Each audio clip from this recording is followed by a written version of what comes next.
평안하고 안전할 때 조심해야 됩니다. 우리가 하나님이 응답을 주실 때도 조심해야 되고, 우리가 이 땅에 살면서 이런저런 성공을 이룰 때 조심해야 됩니다. 왜냐하면 이 성공이나 이 축복이나 이 은혜가 내가 잘하고 있다라는 착각을 들게 만들기 때문에 그렇습니다. 오늘 영상의 팀 티보우라는 이분은 여러분 유튜브 찾아보시면 이분의 이야기는 잘 나와 있으시고, 또 이전의 영상도 여러분이 기억하실 겁니다. 정말 미식축구 선수이면서도 하나님의 복음을 위해서 열심히 증거하고 있는 그의 삶을 하나님께서는 아름답게 세워가셨습니다. 그러다 보니까 자신의 모습 속에 교만함, 그 다음에 자만함, 이런 것들이 자꾸 세워지는 것입니다. 이러다 보면 내가 신앙생활 잘하고 있구나, 나는 믿음 생활 잘하는 것 같아, 그래서 내가 신앙과 믿음 잘 생활하고 있어서 하나님이 이렇게 축복을 주신 거야 라고 착각을 할 수 있는 거예요. 여러분, 오늘도 이 시대가 얼마나 좋은 시대입니까? 예전에 비하면 정말 좋아요. 어렵다 하지만 그래도 은혜 가운데 살고 있습니다. 예전에 어려운 거에 비하면 아무것도 안 해요. 예전에는요, 제가 어렸을 때는 기도 제목이 하나 있었어요. 어렸을 때, 하나님, 저희도 집 안에 화장실이 있었으면 좋겠습니다. 저희는 집 바깥에 화장실이 있었어요. 그 화장실이 집 안에 있을 수가 없어요. 왜냐하면 이게 재래식 화장실이에요. 거기에 그게 집 안에 있으면 어떻게 됩니까? 그런데 기도 제목도 그거였어요. 저녁에 화장실 안 가게 해주세요. 화장실 가는 게 너무나 끔찍한 일입니다. 냄새도 나고 위험하기도 해요. 빠질 수도 있거든요. 그런 상황 속에서 우리는 지금 많은 은혜를 누리며 살아가고 있어요. 세종대왕이 누리지 못했던 핸드폰도 갖고 있어요. 세종대왕도 없던 냉장고도 저희 집에 있어요. 우리가 보면 이전에 어렵다고 하지만 지금은 많은 은혜를 누리고 있어요. 그렇죠? 은혜를 누려, 상대적 어려움이지 사실은 우리가 많은 은혜를 누리고 풍요로움 속에 살아가고 있어요. 그러다 보면 여러분, 우리가 하나님을 의지하고 바라보는 것을 놓칠 수가 있습니다. 어찌 보면 내가 괜찮은 사람이구나, 하나님이 그러니까 내 기도 응답해 주셨지, 하나님, 내가 괜찮은 사람이니까 내가 세상에서 성공한 건 아니겠어? 내가 괜찮은 사람이니까 다른 사람들이 안 되는 건 나는 될 수 있잖아. 내가 괜찮은 사람이니까 골리앗도 쓰러뜨릴 수 있었던 거야. 내가 믿음이 좋은 건 것 같아, 내가 괜찮은 사람이야 라는 생각을 갖게 만드는 거예요. 그럴 때 하나님은 네가 괜찮은 사람이라서가 아니라 내가 너를 택하였기 때문에 너에게 은혜를 베푼 것이다 라는 것을 알게 하시는 거예요. 그 내용이 호세아서입니다. 오늘 저와 여러분은 이제부터 매 주일마다 호세아서의 말씀을 함께 나눌 거예요. 호세아서는 그 시대나 시대의 모습이 꼭 지금의 모습과 같아요. 그 시대 상황의 신앙의 모습들이 꼭 지금의 시대의 상황의 모습과 같아요. 그래서 이 호세아서를 통해서 우리 자신을 돌아볼 수 있는 귀한 시간이 되어지기를 원합니다. 이 호세아는 선지자예요. 선지자인데 당시의 선지자는요, 남쪽 유다, 북쪽 이스라엘 이렇게 나눠져 있는데 이 각각 그 활동했던 지역이 달랐어요. 이 호세아는 어디서 활동했던 선지자면 북이스라엘에서 활동했던 선지자예요. 그 당시에는 이 이스라엘이 두 개로 나눠졌어요. 왜 나눠졌나요? 하나님께서 솔로몬이 온전하게 믿음 안에 살지 못하니까 하나님께서 그 나라를 둘로 나누어 버리셨어요. 여러분, 솔로몬이 참 은혜 가운데 있었죠. 솔로몬이 아버지가 누구예요? 아버지가 다윗입니다. 그래서 신앙을 물려받았어요. 먼저 이 이야기를 하자면 배경사가 있죠. 모세를 통해서 하나님이 이스라엘 백성들을 이끌어내셨어요. 40년 광야 생활하고 여호수아를 통해서 가나안 땅에 들어갔습니다. 여호수아는 총 24장으로 되어 있는데 딱 반으로 나누면 12장 앞에는 정복, 뒤에는 12장은 정착 이야기예요. 정복과 정착, 이게 여호수아입니다. 그리고 나서 끝났을 때 그 다음 장이 뭐예요? 사사기예요. 이제 이 사사기가 들어옴으로 인해서 사사들이 나라를 다스리는 시대가 된 거예요. 이게 무려 400년입니다.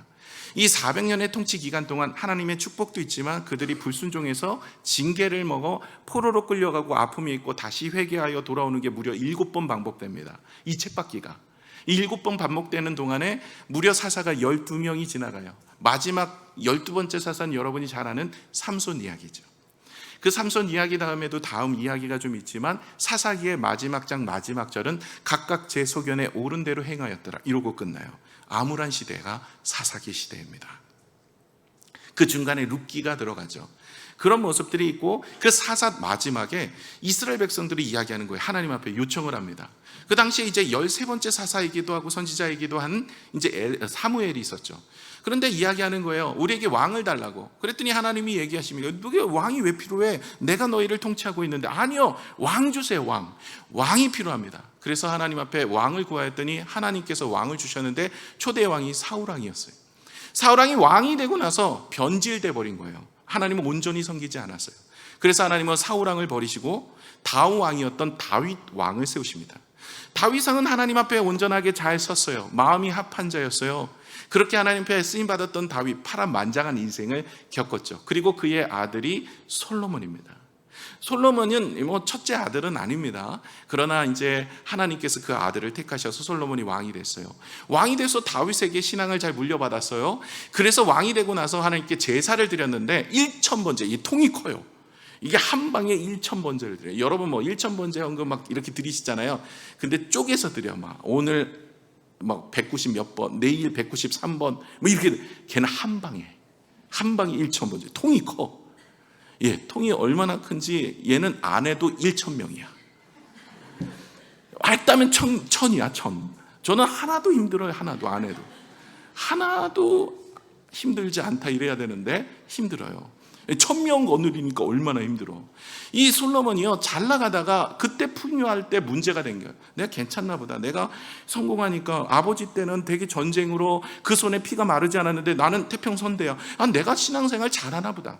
내가 보니까 사람들이 나를 지혜롭다 이야기하고 나 괜찮나 보다. 나 괜찮은 사람인 것 같아. 오늘 팀 티보우 영상 보면 내가 괜찮은 사람인 것 같아. 주변에 있는 나라들이 나에게 조공을 바치고 나에게 이제 협약을 맺자고 하여서 자기의 딸을 낳고 이렇게 주는 거야. 괜찮은 사람인 것 같아. 여러분, 아내가 1000명이라고 생각해 보세요. 이 아내를 신방 가야 될 거 아닙니까? 하루에 1명씩 간다 그래도 3년 걸려. 3년 걸리면 남편 한 번 만나려면 3년 기다려야 돼. 그러니까 아내들이 이게 너무 외로운 거예요. 그래갖고 솔로몬에게 이야기하기를 내가 너무 힘들고 어려우니까 우리의 신을 섬길 수 있는 기회를 달라고. 그랬더니 솔로몬이 그러라고. 그러니까 온 나라가 이 우상을 숭배하는 나라가 돼버렸어요. 어디까지 간지 아세요? 솔로몬도 그 아내들의 숭배했던 신들을 숭배하고요, 자녀를 드리는 생까지 숭배하게 됩니다. 하나님이 그를 치신 거예요.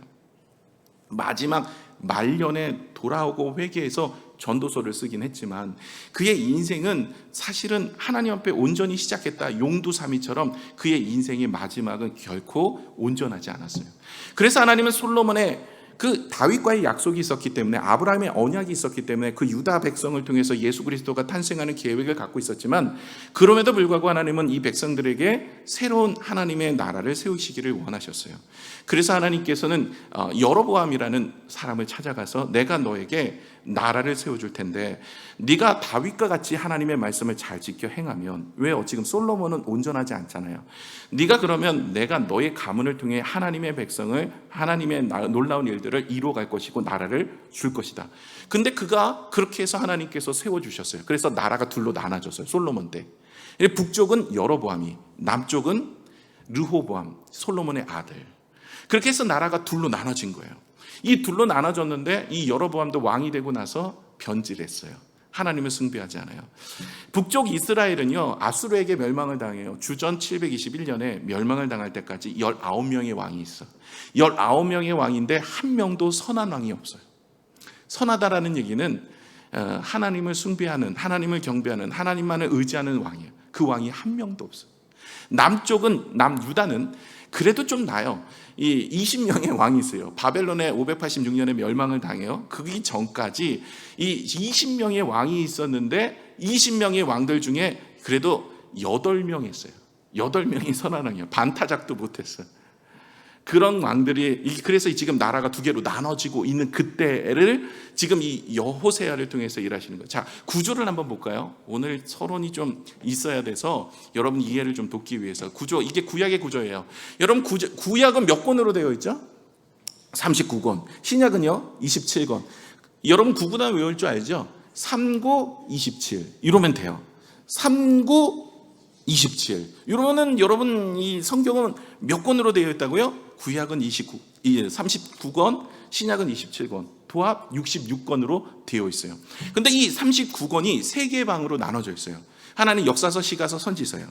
이 역사서는 여러분이 아는 모세오경, 그 다음에 그 밑에 율법서는 모세오경, 그 밑에 역사서가 들어가 있고요. 시가서, 욥기, 시편, 잠언, 전도서, 아가서. 그리고 우리가 살펴보고 있는 선지서는 이쪽에 들어가 있어요. 대선지서가 5권, 소선지서가 12권이에요. 도합 17권의 선지서가 있는데 선지자들의 이름을 따서 성경이 기록되어 있어요. 물론 이들보다 놀라운 능력을 가졌던 선지자가 있죠. 엘리야, 엘리사는 이들보다 능력 놀랍게 행해요. 그러나 열왕기 하에 나오고 선지서를 남기지 않았어요. 그래서 이들이 있고, 그 다음에 또 대선지서에는 5개 있는데, 여러분이 보시는 이사야 대단하다라고 생각하죠. 그래서 대선지서고, 호세아는 좀 연약하니까 소선지자. 아니에요. 분량차예요. 분량. 이게 많은 장을 썼냐 적게 썼냐에 따라서 대선지서, 소선지서가 나눠져요. 다 하나님 앞에 쓰임받았던 선지자들이에요. 오늘은 우리가 소선지서의 호세아를 살펴볼 텐데, 이 호세아는 어디서 활동했던 선지자냐면 북이스라엘에 선한 왕이 하나도 없는 정말로 암울한 시대에 그 북이스라엘에서 활동했던 선지자예요. 북이스라엘에서 이 17명 중에 2명만 활동해요. 2명이 이 북이스라엘의 선지자예요. 누구냐면, 외우기 편하게 여러분 말씀드리면, 하나님이 북이스라엘을 보니까 타락하고 우상을 숭배하는 나라였어요. 하나님이 한탄하는 소리가 나와요. 그래서 여러분, 호세, 아모스. 그래서 호세아, 아모스, 아가 들어가는 사람 2명밖에 없어요. 17명 중에. 이 아가 들어가는 사람 다 찾아갖고 보면 어디서 활동했던 선지자? 북이스라엘. 외우기 쉽죠? 남쪽은 그러면 누구예요? 나머지 다 15명이야. 그런데 이 15명 중에 2명은 또 빼야 돼. 왜냐하면 포로 때 활동했던, 포로 때가 있어요. 남쪽 유다가 586년에 느부갓네살 왕에게 바벨론에 끌려가거든요. 그 70년 동안 활동했던 선지자 2명이 있어요. 2명이 누구냐면, 이렇게 외우시면 돼요. 끌려가니까, 포로로 이스라엘 백성들이 끌려가니까 몸 상태가 어때요? 다 개개거려. 다니엘, 에스겔. 이 2 선지자는 이 포로 기간 때 활동했던 선지자예요. 외우기 쉽죠? 오늘 다 했어.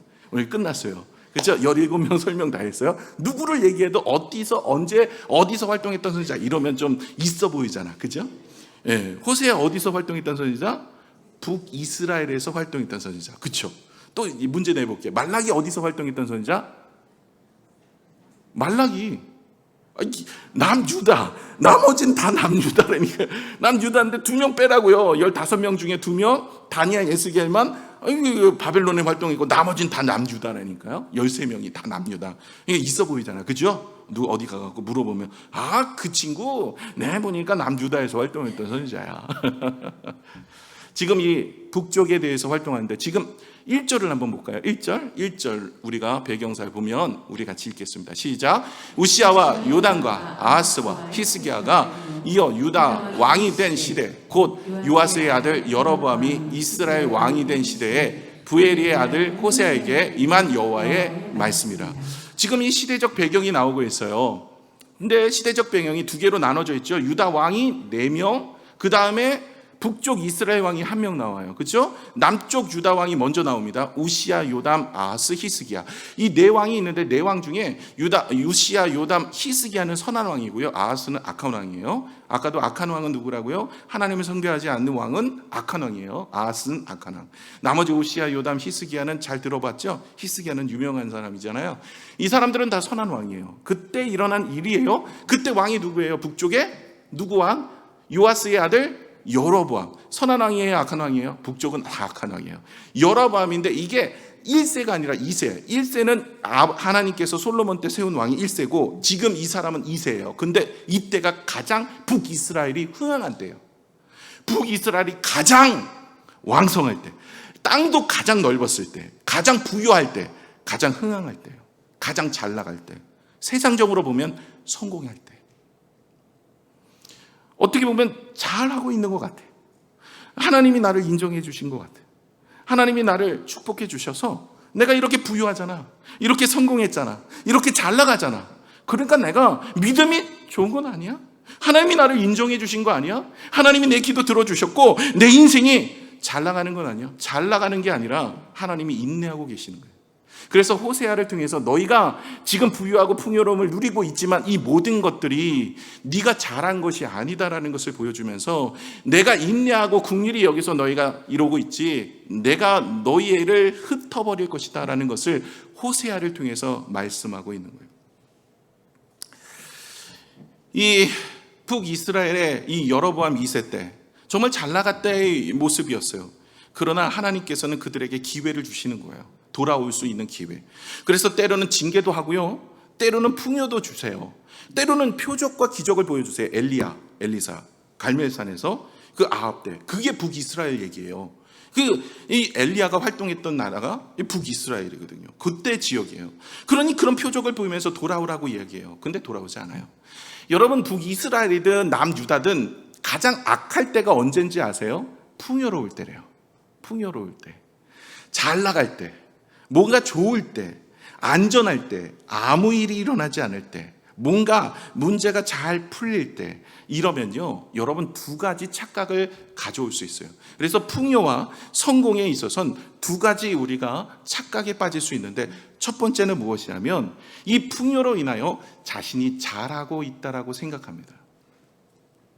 자신이 신앙이 괜찮아, 난 믿음 생활 괜찮은 것 같아, 그러니 하나님께서 나에게 은혜를 주셨고 나에게 축복을 주셨고 내가 이렇게 되는 거지 라는 생각합니다. 두 번째는 하나님을 떠나요.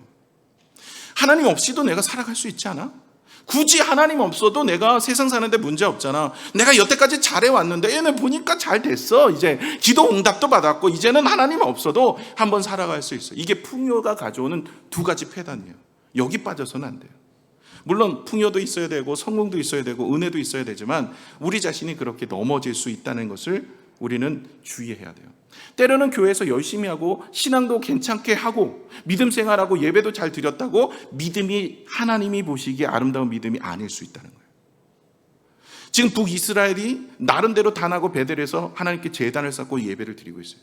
어떻게 보면 나름대로 열심히 있어요. 바리새인들도 그랬잖아요. 열심으로 따지면 바리새인만한 열심이 없어요. 그런데 하나님이 인정한 믿음이에요? 아니요, 책망받았어요. 왜 그럴까요? 행위는 있으나 마음이 떠나 있어요. 마음이. 여러분, 오늘도 예배를 드려요. 오늘도 하나님 앞에 헌신을 하고 기도를 하고 봉사를 해요. 그런데 이런 행위의 열심이 우리의 믿음을 대변해 주진 않아요. 우리가 행위가 있어요. 예배도 열심히 드리고 봉사도 열심히 하고 기도도 열심히 하고 나름대로 열심히 해요. 바리새인들도 열심히 했어요. 그런데 그 마음은 회칠한 무덤이야. 마음에 하나님이 없어요. 사랑이 없어요. 감사가 없어요. 기쁨이 없어요. 기도가 그 안에 하나님을 사랑하는 마음이 없어요. 행위는 있는데 이걸 주의해야 돼요. 북이스라엘은 나름대로 하나님은 잘 섬겼대요. 나름대로 하나님도 섬기고 우상도 섬기고 나름대로 그러다 보니까 잘 나가네? 하나님이 이 정도 해도 괜찮겠다. 내 믿음 괜찮나 본데 응답도 돼. 내가 기도했더니 자녀도 좋은데 직장에 들어가고 내가 기도했더니 병도 나았어. 내가 기도했더니 나름대로 나 신앙 괜찮은 거 아니야? 나 믿음 생활 괜찮은 거 아니야? 이렇게 착각하며 살아가고 있는 그때 하나님께서는 호세아를 통해서 말씀하시는 거예요. 너희가 잘하고 있어서 믿음이 괜찮아서 이 풍요를 준 게 아니라 내가 너희를 타이르고 있는 것이고 기다리고 인내하는 것인데 나한테 돌아오지 않으면 너희는 흩어버릴 것이야. 이렇게 이야기를 하고 있는 거예요. 저와 여러분도 신앙을 점검해 보셔야 돼요. 어떻게 점검하냐면 말씀으로 밖에는 점검이 안 돼요. 그래서 여러분 말씀을 자꾸 듣고 말씀을 자꾸 묵상하셔서 내 자신을 돌아보지 않으면 어찌 보면 내 믿음이 좋아 보여요. 교회에서 봉사도 많이 하고 교회에서 헌신도 많이 하고 예배도 열심히 드리고 한 번도 교회를 빠진 적이 없어요. 그리고 봉사도 많이 하고 헌물도 열심히 잘 드렸어요. 그러면 하나님이 인정하는 믿음인가? 아닐 수 있다는 거예요. 여러분, 하나님은요 우리의 마음의 중심을 보세요. 내가 정말로 하나님을 사랑해서 섬기고 있는지 아니면 다른 사람들에게 보이기 위해서 섬기고 있는지 우리 자신을 돌아보시는 귀한 시간이 되시기를 축원합니다. 이게 서론이에요. 큰일 났습니다. 보세요. 전체가 같이 나누니까 서론을 오늘 좀 많이 할애를 했어요. 뒤에는 오늘 금방 또 끝내도록 하겠습니다. 자, 1절을 다시 한번 읽겠습니다. 1절 읽겠습니다. 시작.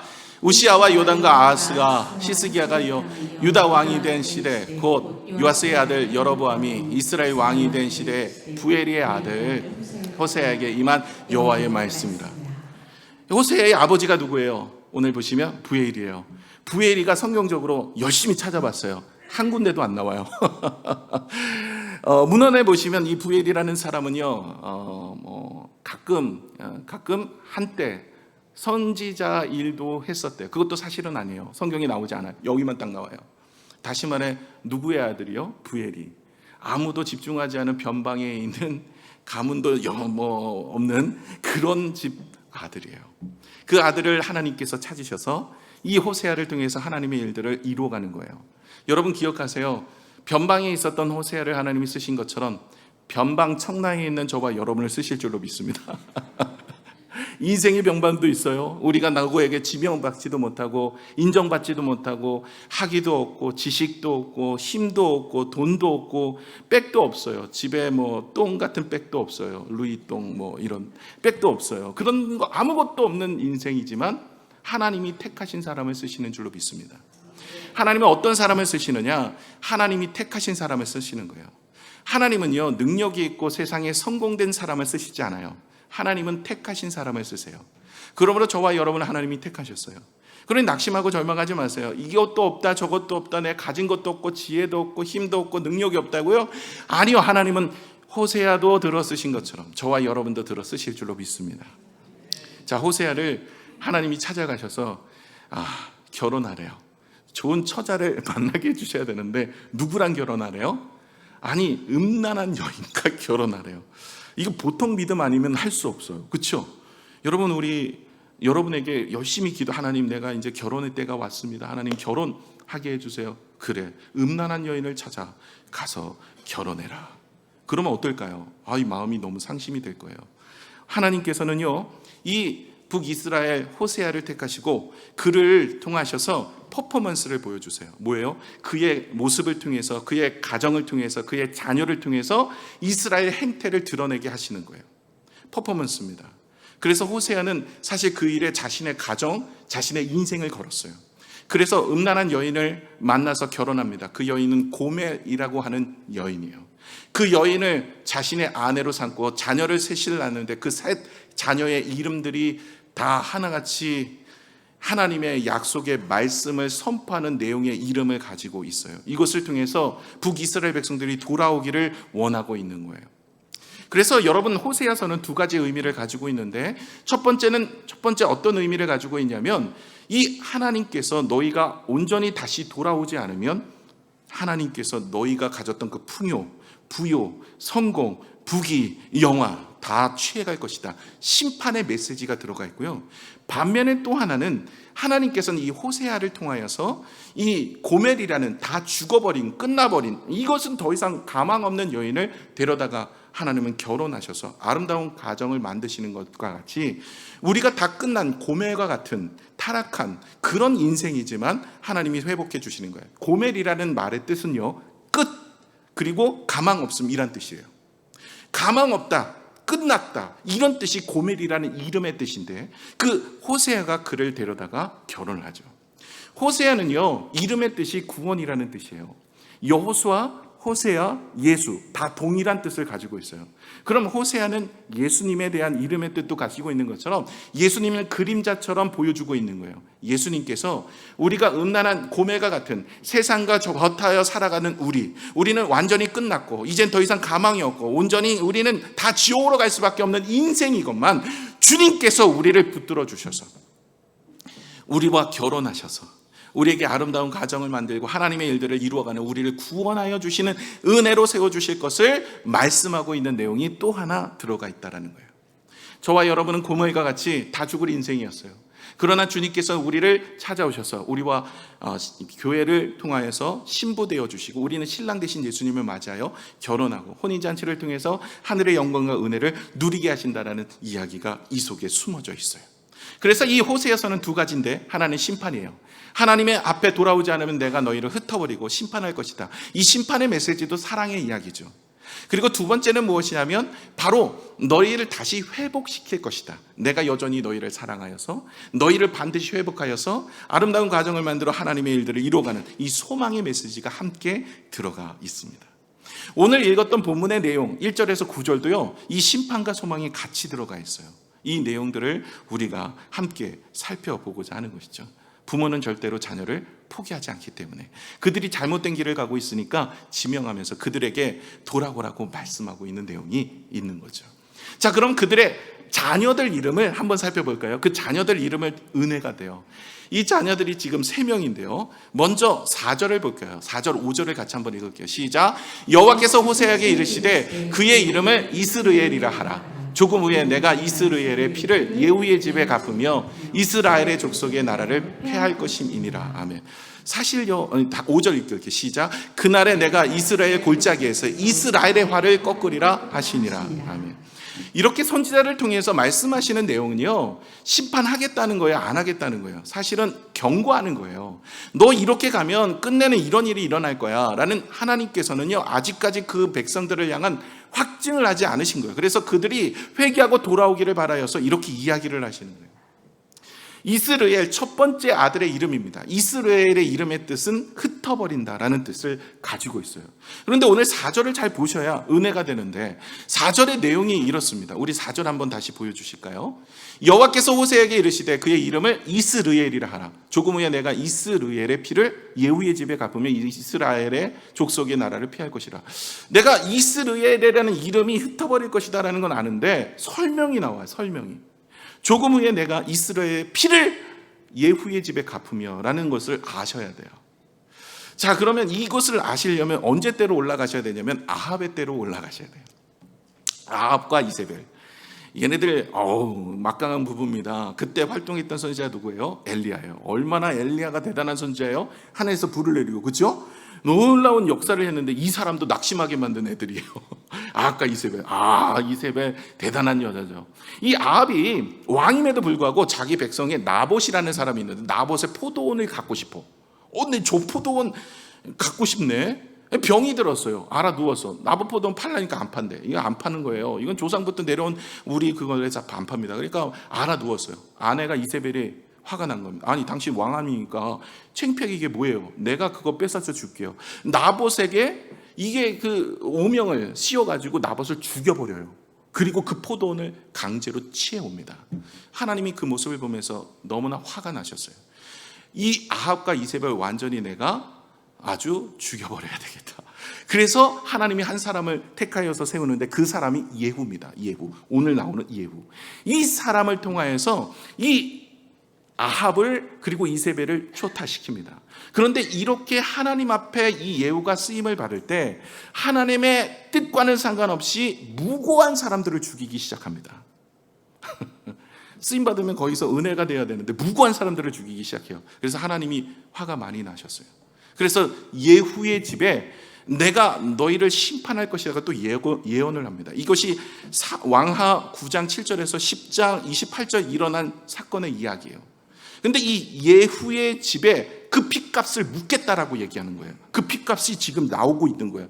이제까지 내가 유보하고 기다리고 있었던 그 핏값을 내가 묻겠다. 왜냐하면 이 예후의 손자가 지금 왕이에요. 여로보암 2세예요. 그런데 이게 이제 주전 752년에 예후 4대 손이었던 스가랴가 죽음으로 끝나버려. 그 집의 문제가 지금처럼 이 핏값을 물어서 끝나버리는 거예요. 이게 예언의 이야기가 결과로 나타나게 돼요. 이 예언의 이야기가 나올 때 좀 회개하고 돌아오면 유보가 될 텐데 사람들이 그렇지 않아요. 그 일이 진짜 일어날까 이러면서 하나님께 돌아오지 않아요. 그래 끝내 그 예언의 이야기가 완전히 끝나. 이 핏값을 진짜 물어서 이 예후의 집의 모습이 완전히 사라져버립니다. 그런데 오늘 5절에 보시면 뭐라고 되어 있어? 5절 한번 다시 보여줄까요? 시작. 그날에 내가 이스라엘 골짜기에서 이스라엘의 활을 꺾으리라 하시니라. 이스라엘은 뭐고 이스라엘은 뭐냐? 이스라엘은요 골짜기가 있어요. 그 나봇의 포도원이 있는 장소가 이스라엘. 그게 이스라엘이 첫 아들의 이름이기도 하지만 이스라엘 골짜기가 지명 이름인데 나봇의 포도원, 그 예후의 이야기입니다. 그래서 이스라엘의 활을 꺾는다. 이스라엘의 활 뭘까요? 활은 힘이요 권력이요 능력이에요. 이것을 내가 꺾어버리겠다. 다시 말해 지금 가지고 있는 모든 것 하나님이 가져가 버리신다는 것. 너의 집, 차, 자녀, 직장, 사업, 너의 인생 내가 거두어가겠다. 건강까지 다 거두어가 버리는 거예요. 하나님이 주셨던 모든 것, 내가 잘 나가고 있을 때 내가 잘하고 있다라고 생각하지만 사실은 그게 아니죠. 우상도 숭배하고 하나님도 숭배하고 세상 길을 걷으면서 나름대로 살아가는 하나님께서 완전히 다 멸할 것이다 라고 얘기하고 그 예언의 말씀이 이루어지는데, 이루어지기 전에 회개하고 돌아왔으면 하나님이 유보하실 텐데 그렇지 않죠. 6절을 한번 볼까요? 두 번째 딸을 낳아요. 두 번째 딸입니다. 같이 읽을게요. 시작. 고멜이 또 임신하여 딸을 낳으며 여호와께서 호세아에게 이르시되 그의 이름을 로루하마라 하라. 내가 다시는 이스라엘 족속을 긍휼히 여겨서 용서하지 않을 것이다. 이 두 번째 딸 이름이 로루함마.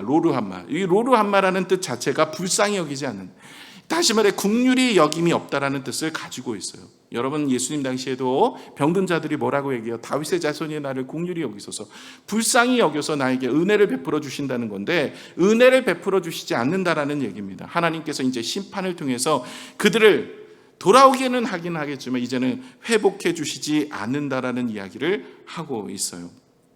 그러면서 7절을 우리 같이 한번 또 읽어볼까요? 시작. 그러나 내가 유다 족속을 긍휼히 여겨 그들의 하나님 여호와로 구원하겠고 활과 칼이나 전쟁이나 말과 마병으로 구원하지 아니하리라 하시니라. 아니 지금 이 북이스라엘은 로루함마라 그러면서 긍휼히 여기지 않는다 그러면서 남쪽은 긍휼히 여겨서 한다, 이 이야기가 무엇일까요? 그리고 여기에 활과 칼과 전쟁이나 말과 마병으로 구원하지 않는다, 이 이야기가 뭘까요? 이 이야기를 딱 들으면 어떤 생각이 드세요? 아, 내가 남유다처럼 하나님 옆에 온전히 서야 되겠다, 이런 회개가 나오지 않겠어요? 그리고 활이나 칼이나 전쟁이나 말과 마병으로 구원하지 않는다라고 이야기하는 것은 세상의 능력과 세상의 힘으로 구원에 이르지 않는다라는 예수 그리스도 십자가의 의미도 있겠지만 정말로 이 사건이 일어나요. 언제 일어나냐면 히스기야 왕 때인데, 히스기야 왕 때 이제 북쪽에 아수르가 쳐들어와요. 그때 사네림이라는 왕인데 18만 5천 명을 데리고 쳐들어와서 예루살렘에 포위된 거, 딱 죽은 환경인데 하나님 앞에 기도했더니 하나님께서 천사를 보내주셔서 18만 5천 명을 다 끝내버립니다. 이래서 승리를 하게 되고 이 히스기야가 하나님이 주신 은혜 가운데 승리하게 돼요. 근데 남유다가 왜 이렇게 긍휼을 얻게 되었냐? 하나님의 약속의 말씀이었고 믿음 안에 서 있었기 때문에 하나님이 은혜를 주신 거예요. 그런데 이 북쪽 이스라엘은 그렇지 못한 거고, 또 하나는 이 보면 말과 활과 전쟁 이런 건 능력이에요. 이걸 의지하지 마라. 내가 구원을 하는데 이것을 통해서 하는 게 아니다. 구원의 역사는 세상의 능력, 무기, 영화, 성공, 돈, 이게 능력이 아니라 하나님의 말씀을 붙잡고 살아가는 인생에게 내가 구원을 주시겠다는 경고의 이야기. 그러니까 저와 여러분도 우리가 돌아보셔야 돼요. 우리 자신을 돌아보셔서 우리가 구해야 되는 것은 세상의 능력이 아니라 하나님의 말씀을 구해야 돼요. 여러분 말씀을 구해서 무엇을 보셔야 돼요? 그 말씀을 내 자신을 비추어 보셔야 돼요. 내가 잘하고 있는지 못하고 있는지. 여러분 성공하거나 내가 잘 나가고 있으면 내 신앙 괜찮다라고 생각할 수 있어요. 여러분 믿음 생활 어떻게든 나름대로 하고 교회 봉사하고 기도 응답이면 나는 믿음이 좋고 저 사람은 기도가 응답이 없고 하면 믿음이 안 좋구나, 이렇게 생각할 수 있어요. 바리새인도 딱 그렇게 생각했거든요. 나름대로 일주일에 2번씩 금식하고 하나님께 나가서 늘 기도하고 주일날은 정말 열심히 최선을 다해서 지키고 율법으로는 정말 바리새인 중에 바리새인이라고 바울이 이야기하는 건 정말로 철두철미하게 지킵니다. 그랬던 바리새인이 하나님 보시기에는 그 믿음이 온전하지 않았어요. 왜요? 마음이 비어 있었거든요. 사랑해서 하는 게 아니었어요. 자기를 위해서, 성공을 위해서, 부귀를 위해서, 영화를 위해서, 사람들의 안목을 위해서 하거든요. 여러분 우리 자신도 돌아봐야 돼요. 여러분의 신앙 하나님 사랑해서 예배합니까? 하나님 사랑해서 봉사해요? 하나님 사랑해서 헌신하고 하나님 사랑해서 수고하고 있으십니까? 이거 돌아보지 않으면 안 돼요. 그런데 이렇게 돌아보는 거는 말씀으로 내 자신을 비추어 볼 수밖에 없어요. 그래서 준비했습니다. 이번 부흥회가 여러분의 마음을 돌아볼 수 있는 좋은 기회입니다. 아멘이시죠? 이때를 위해서 하나님이 호세아서를 준비했나 봅니다. 여러분 우리가 편안하고 안전하게 사는 것 같지만 하나님이 인내하고 기다리고 계실 수도 있어요. 너 지금 사는 게 온전하지 않아. 네 믿음 온전한 거 아니야. 너 기도가 응답이 되고 잘 나가고 있어. 돈도 잘 벌고 괜찮아. 그것은 네가 믿음이 좋아서가 아니야 라는 것을 우리에게 보여줄 수 있는 말씀일 수 있어요. 여러분, 이번 호세아를 통해서도 그렇지만 이번 부흥회를 통해서 여러분 자신을 돌아볼 수 있는, 그래서 이번 주제가 믿음에 대한 주제예요. 그래서 말씀을 통해서 내 믿음이 온전한지를 잘 돌아보셔서 북이스라엘처럼 멸망의 모습이 되지 않도록 우리가 하나님의 은혜를 경험하는 여러분 되시기를 부탁을 드립니다. 세 번째 아이 이름이 나옵니다. 8절을 우리 같이 한번 볼게요. 8절입니다. 다음 절 보면 8절에 나와요. 시작. 고멜이 루루 한 말을 젖댄 후에 또 임신하여 아들을 낳으며 9절까지 볼게요. 9절. 여호와께서 이르시되 그의 이름을 로암이라 하라. 너희는 내 백성이 아니요 나는 너희 하나님이 되지 아니할 것이라. 세 번째 아들 낳았는데 이름이 로암이에요. 내 백성이 아니다라는 거예요. 내 백성이 아니다. 너는 이렇게 살다 보면 이제 내 백성 아니야. 이제 내 백성이 아니면 그의 인생은 끝난 겁니다. 사실 북이스라엘은요, 주전 721년 아수르에게 멸망당합니다. 멸망을 당하는데 돌아오는 길이 없어요. 여러분이 아는 다니엘, 에스겔, 이 포로 생활은요, 그리고 1차 귀환, 스룹바벨, 2차 에스라, 3차 느헤미야, 이런 귀환해 갖고 이런 그 다 남쪽 얘기예요. 남쪽. 오늘 예언의 말씀 7절에 나온 것처럼 남쪽 얘기고요. 북쪽은 아예 없어져요. 흔적 없이 사라져 버립니다. 다 이주를 시켜버려요. 다 이방 땅에. 그리고 북쪽에 다른 민족이 살게 만들고 끝내는 그런 인생이 됩니다. 여러분이 신약에 보시면 사마리아 사람들, 그게 이제 북이스라엘 사람들이에요. 안타까운 모습이 되어버리는 것이죠. 흔적 없이 사라져버리는 인생이 될 수 있어요. 여러분, 우리가 잘 믿어야 돼요. 신약을 보면 사랑의 하나님을 바라보죠. 사실 구약은요, 똑바로 믿어라. 하나님께서는 이런 경고의 메시지를 주시기도 합니다. 그런데 이 경고도 우리를 사랑하셔서 주시는 줄로 믿습니다. 말씀을 마치겠습니다. 여러분, 우리가 구하는 것이 축복이죠. 축복보다 더 중요한 것은 우리 자신을 돌아보는 거예요. 성공을 하고 응답을 받고 잘 나가고 풍요롭고 살아도 우리가 하나님 앞에 버림받을 수 있어요. 이것은 내 믿음이 좋아서가 아니에요. 하나님의 이름에 능력이 있기 때문에 그 이름으로 선포하고 그 이름으로 증거하면 기적은 나타나게 되어 있습니다. 사도행전에 보시면 믿음이 없어도 그 이름으로 선포할 때 기적이 일어나는 경우도 종종 봅니다. 여러분, 우리가 축복을 구하는 인생이 아니라 우리가 말씀으로 내 자신을 회복하는 인생이 되셔야 할 줄로 믿습니다. 두 번째는 이 풍요에 숨겨진 나의 모습을 살펴보셔야 돼요. 우리의 믿음을 살펴보셔야 해요. 어떻게 해요? 말씀을 통해서요. 그래서 이번 한 주간 여러분 말씀을 통해서 하나님 앞에 우리 자신을 돌아보고 온전한 하나님이 인정하는 믿음인지, 내 업적이나 내가 이룬 것이나 성공이나 부귀나 영화나 응답이나 열심이나 이런 것을 통해서 우리의 믿음을 체크해 보지 마시고 오직 말씀을 통해서 우리 자신을 돌아보셔서 하나님 앞에 기쁨의 모습이 되시기를 부탁을 드립니다. 기도하겠습니다.